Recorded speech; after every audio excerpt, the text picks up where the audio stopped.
All right, so we're gonna recap today our bottom middle section of our review listing live on Twitch TV. Again, we're live every weekday. If you'd like to join us on Twitch TV, so these are of the 50 reviews I've done. These are reviews between 39 and 40, so they're not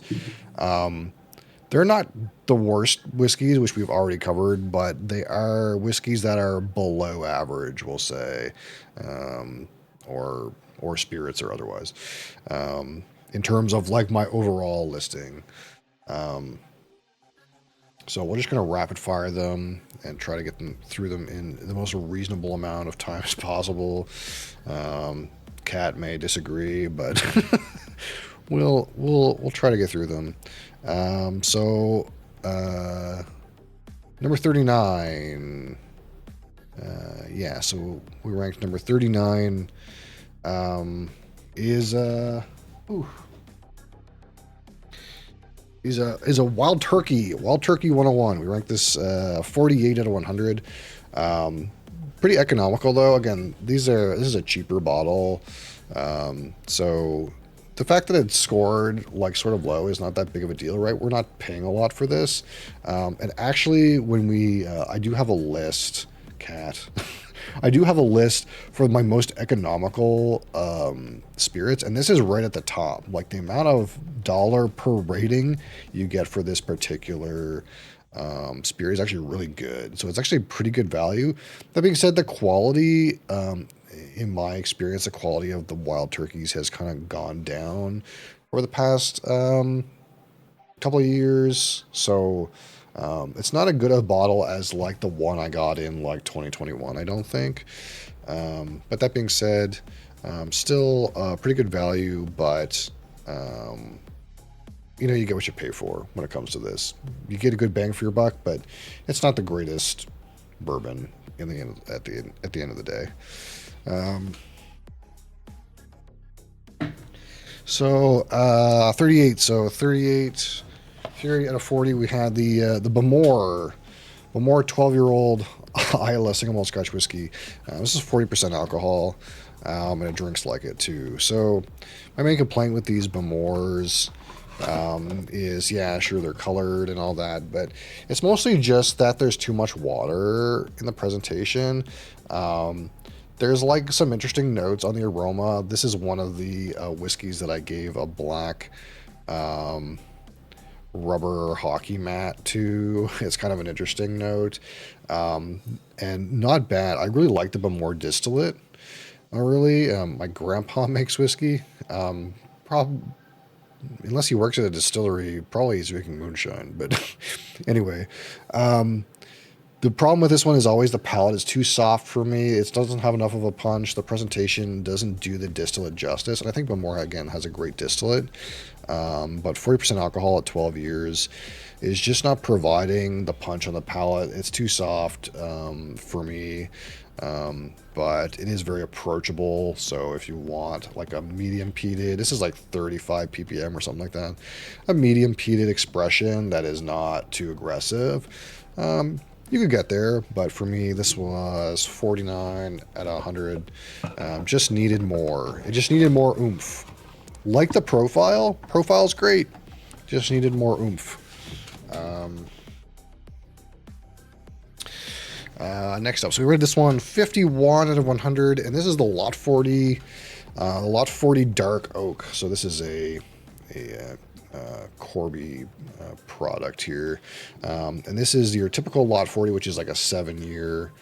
Well, not 100% sure, but my understanding is it's a typical Lot 40, which is roughly 7 years in number 2 new charred oak barrels, and then was refinished for some amount of time.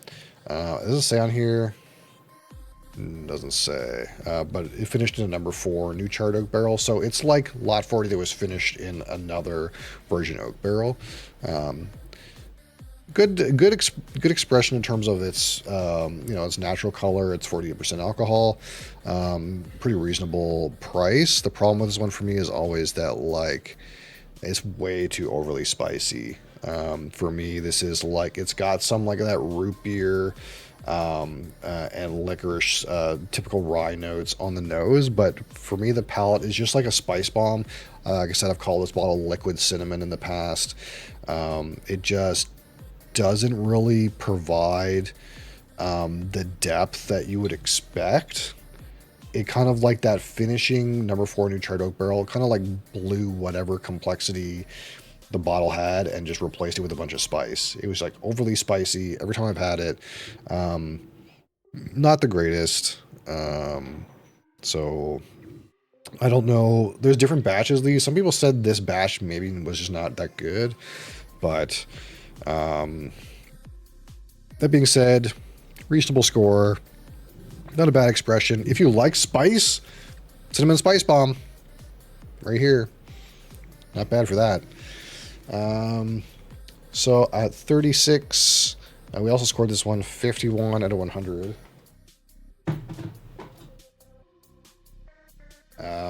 Is the Elijah Craig small batch Kentucky Straight Bourbon Whiskey. So this is like a economical, typical bourbon. You get some good bourbon flavor at a good bourbon price. Again, you get 47% alcohol. Not a bad, kind of like economical pour. It's one of those things where like it's not cask strength, but below cask strength. If you just want straight bourbon whiskey, this kind of gets you a good flavor impact. All your typical bourbon notes, a little bit more rye spicy than the mash bill like would almost indicate. Maybe it's barrel related, but good economical bourbon, but nothing special. And next up, number 35, we rated 52 out of 100 is Highland Park 12. This is 43% alcohol in my market. I think in some markets this is 40% alcohol, but the one that I get is 43% alcohol. This is the Viking Honor 12-year-old version with the overproduced bottle, which I actually love. And we're almost empty on this one. And again, this is kind of like the same kind of complaint I have on a lot of these kind of like lower medium end scotches is I like the flavor profile. Again, this one's got like fruitcake in it. You get that like heather related smoke. Highland Park has a unique smoke aspect because they use peat from Orkney. It's got a high heather density. Not like any other peat you can get from any other distillery. But of course, my problem with it is just the expression is a little diluted for me. Would like a higher flavor impact. Again, I think they try to make these bottles pretty economical. So it's a minimum 12-year age statement at a fairly low proof. At least we get at 43% alcohol where I am, and it's not 40% alcohol. But it's the kind of thing where, like, optimally, if something was lower age statement, we would like it to be higher alcohol to make up for the fact that it's lower age statement. So when you have both a lower age statement and a lower percent alcohol, you end up with kind of like a little bit of a thinness to the overall bottle. Again, not bad. Again, we're in a range of whiskeys we call good. None of these are in my ranking system. There's like good and then there's okay. These are well in the good category, so it's still good, but it could just use a little more oomph for me. And again, not all these whiskeys that are 12-year-old handle like dilution the same. So for me, the Highland Park 12, it just needed like 46% alcohol or just a little bit more. Just a little bit more. Love the flavor profile though. Definitely don't get fruitcake and heather smoke anywhere else. And if you're in for like a whiskey that's, again, not particularly expensive and is light on peat, good option. Number 40 or 34, 53 out of 100. We scored the Jack Daniel's Single Barrel Select And this is the run-of-the-mill single barrel select. It's not the single barrel proof. This is a 47% alcohol version. This bottle in particular is a 2023 bottle that was filled on October 13th, 2023. If that makes any difference to you. And again, this is like a good step up from your typical Jack Daniel's like old number 7 product. I would like to try this against like maybe when we're in a less weird time in Canada-US relations. I'd like to try this against like Jack Daniel's Bonded. It's not bad. It's okay. It's good. It's a good Jack Daniels. It's to me, the difference between this and the old number 7 is just that it's higher percent alcohol, 47% alcohol instead of 40% alcohol. That's really what gives it the bump for me. I haven't had several of these single barrels, but to me, there's nothing unique about this particular barrel. Nothing really stands out about the flavor, just simply that it's higher proof Jack Daniels. Next up, which we also scored 53 to 100. We have the Appleton Estate 12-year-old Jamaican rum. Again, 43% alcohol. Not too bad. A strong molasses flavor. And just a little bit of that rotten cabbage. Just a little bit. Just enough of that Jamaican funk that you can tell it's in there. That rotten cabbage is in there. But not overbearing, still mostly approachable, heavy on the sweet molasses character, some oaky character in there, but mostly just approachable with just a little bit of rotting cabbage. If you just want a little bit of rotting cabbage, not bad. That being said, nothing super complex or interesting going on with this. I don't even think I got very much like fruity character. Yeah, like very minor on tropical fruit, just all molasses, rotten cabbage, honey, brown sugar, syrup, oak. But yeah, not bad. Not bad, but nothing thought-provoking. Unless you find rotten cabbage thought-provoking. And next up, 32 out of 50, and we scored this 54 out of 100. Is the Glenfiddich 12-year-old Speyside single malt Scotch whiskey, and this is again my first Scotch I ever drank, ever tried. And to me, this despite the fact that this is 40% alcohol, it stands up pretty well to the dilution. I think you get some pretty strong flavor on the palate, and you can actually detect some of that like sherry. It's about 12% sherry, and 88% bourbon, cask matured. But you do get kind of like what you would expect from that mix. Stands up to 40% dilution pretty well. Of course, it's pretty typical when it comes to like a 12-year-old Speyside bourbon cask offering. It has just enough to kind of keep you interested. Flavor, of course, at 40% alcohol isn't huge. It's not like got a great mouthfeel or texture. It doesn't stand out super well, other than the fact that again, at 40% alcohol, actually takes the dilution fairly well, and of course scored a little bit higher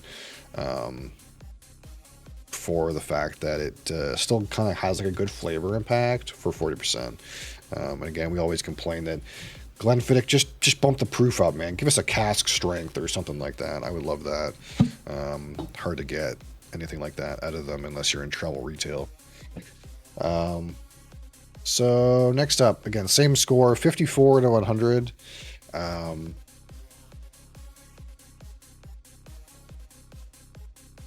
Is Glenmoe, the original 10-year-old.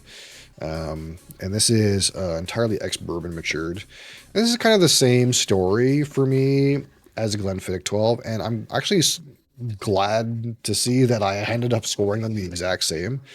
Again, this bottle now has a 12-year-old version that's on the market, and we're kind of trying to like sandbag this amount of it so that when we get a 12-year-old eventually we can do a comparison. But yes, this is just a 10-year-old plain Jane, 80% or 80 proof, 40% alcohol, Glenmoe, bourbon cask.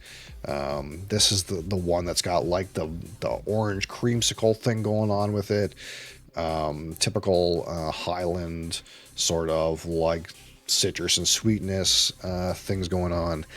Pretty good flavor profile. Stands up extremely well to 40% dilution, and I think that's like one of these like quantifying factors. I think for some of these like lower proof whiskeys is like how well does the whiskey stand up to being diluted to 40% alcohol, and this one does pretty damn well. Just like that, the Glenfiddich 12 I think does pretty damn well.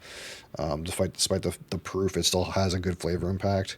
Of course, you can always wish for more, but again, with these kind of entry level offerings, you kind of get what you pay for, and very affordable. Like so affordable. I don't know if I think the 12 is a little bit more expensive, but man, is this an affordable a Highland 10. So can't complain too much about that.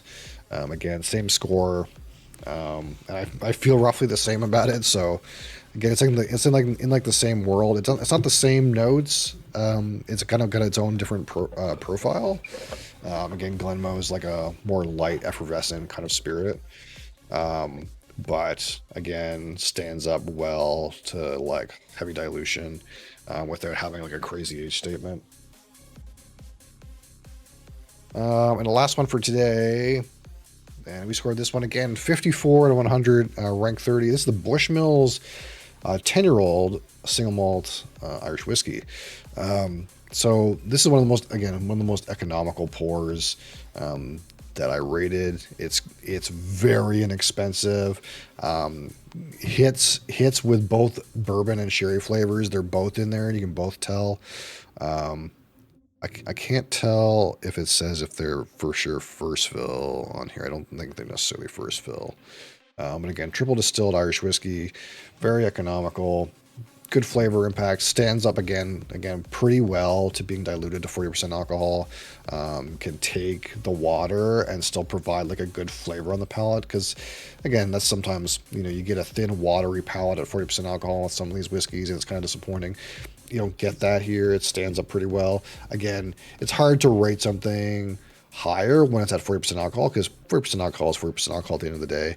You might need a little bit more of that to get some of the real complexities out of the spirit, and really get the flavor intensity that you want ultimately. But there's nothing left to be wanted at 40% alcohol for this spirit. It does a great job, and you get both casks are represented well here. Great price too. So yeah, 54 to 100, not bad. It's good. It's a good whiskey. Yeah, so that's the below average 10. I don't think it's better from here. So thank you guys for watching, and join me on Twitch TV weekdays.